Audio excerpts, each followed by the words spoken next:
नमस्कार दोस्तों, आपके साथ हूँ रहमान सैफ़ी और आप देख रहे हैं साया न्यूज़। दोस्तों, आज जो एक पूरी स्टोरी है, एक जो पूरी व्याख्या है जीवन की, वो आपके सामने रखने जा रहा हूँ।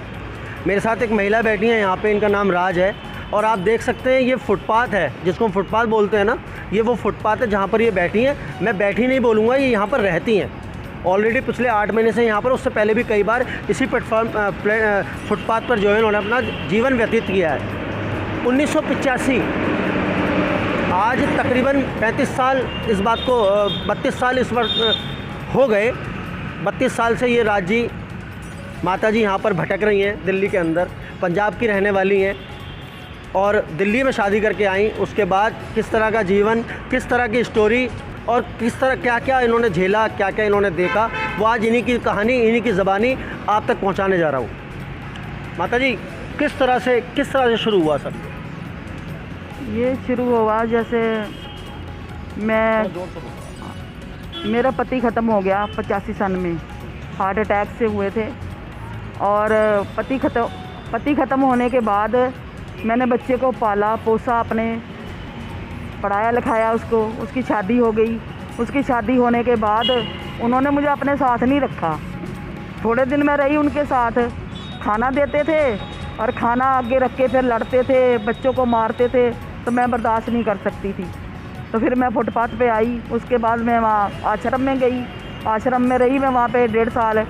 वहाँ पे जो खाना देते थे वो खाना अच्छा नहीं था, वो खाने में कीड़े निकलते थे। मैं वहाँ नहीं रह पाई, इसी वजह से मैं वहाँ नहीं रही। तो यहाँ पे आ गई। यहाँ पे कुछ लोग अच्छे थे, देते खाना पीना देते थे। लेकिन कुछ लोगों ने मेरी वीडियो बनाई, उसके बाद लोगों ने हाथ अपना बांध लिया। उन्होंने सोचा होगा शायद कि ये मांगने के लिए ये सब कर रही है। तो मैं किसी से कुछ नहीं मांगती, जो कोई दे जाता है मैं वो खा लेती हूँ। मैं आप लोगों को एक बात बताना चाहूँगा। कुछ दिन पहले मैंने माता जी की वीडियो देखी थी और मैं उससे बहुत ही प्रभावित हुआ था। जब मैंने तलाश करनी शुरू की तो मुझे माता जी अचानक मिल गई। कहने की बात यह है कि जिस तरह का माहौल अभी लॉकडाउन का चल रहा है, ऐसे में माता जी जैसे बहुत सारे लोग जो फुटपाथ पर अपना जीवन को व्यतीत करते हैं, उन लोगों के लिए, उन लोगों को बहुत ही ज़्यादा परेशानी, खासा परेशानी नहीं, बहुत ही ज़्यादा परेशानी जो है उठानी पड़ रही है लॉकडाउन के चलते। अब जैसे माता जी ने बताया कि आश्रम, जो वृद्धा आश्रम होते हैं, उनकी जो सूरत हाल अभी माता जी ने बताया है, वहाँ पे वो किस तरह का है। तो ये देखने वाली बात है हम सब के लिए कि ऐसे लोगों की मदद हमें करनी चाहिए। जिस तरह से पिछले लॉकडाउन में हमने देखा, काफ़ी लोगों ने काफ़ी लोगों की मदद की, लेकिन इन दिनों वो पॉसिबल नहीं हो पाया तो इस वाले लॉकडाउन में। तो मैं माता जी एक बात और, आपने जैसे बताया, वो आश्रम कहाँ पे है? वो ये गढ़गंगा में है और यहाँ भी दिल्ली में भी है वो। उसका मेरे को नाम याद नहीं आ रहा है, गौतमपुरी में। अच्छा। और उसका गढ़गंगा में भी है। तो मैं गढ़गंगा भी रही हूँ और गौतमपुरी में रही हूँ। वहाँ बाबा और जो अम्मा लोग हैं वो साथ ही नहाते हैं, एक ही जगह पे। कोई पर्दा नहीं है और मतलब कुछ सही नहीं है वहाँ पे। अम्मा बाबा एक साथ रहते हैं, नहाने धोने का एक ही जगह नहाते हैं वो। तो देखिए किस तरह का खुलासा है। माता जी झूठ नहीं बोल रही होंगी, क्योंकि बात में कहीं ना कहीं अपनी एक मान्यता है। लोग इस तरह की परेशानी उठाते हैं और हमने कई बार पहले भी इन सब बातों को हमने देखा है।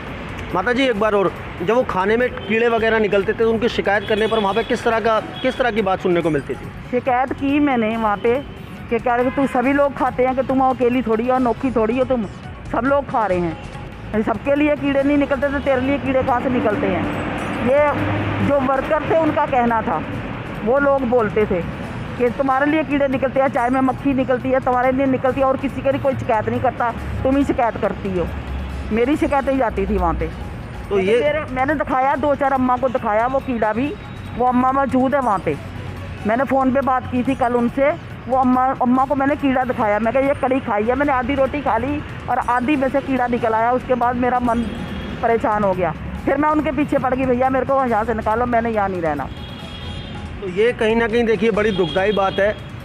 खाना इंसान की ज़रूरत है ज़िंदा रहने के लिए, और जब ऐसे जितने भी ऐसे वृद्ध हैं, ऐसे बुज़ुर्ग हैं, जब उनको वृद्धाश्रम में ये हाल है, तो आप सोच सकते हैं सरकार की जो प्रणाली है वो किस तरह की रही होगी।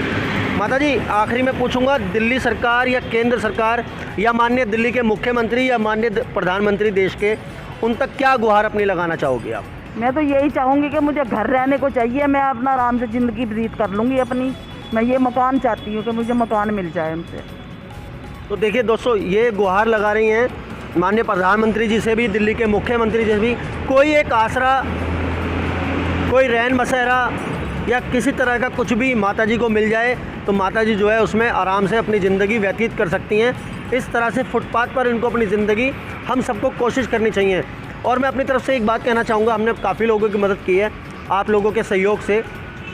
एक नंबर मेरी स्क्रीन पर शो हो रहा है, आप उस पर पेटीएम कर सकते हैं कि माता जी जैसे बहुत सारे लोगों की हम मदद कर सकें और मदद उन तक बराबर पहुंचाते हैं हम। तो दोस्तों, आगे किसी बात को, इसी ऐसे ही किसी बुज़ुर्ग की बात को आगे बढ़ाते हुए दोबारा मुलाकात होगी। जय हिंद, जय भारत, जय संविधान।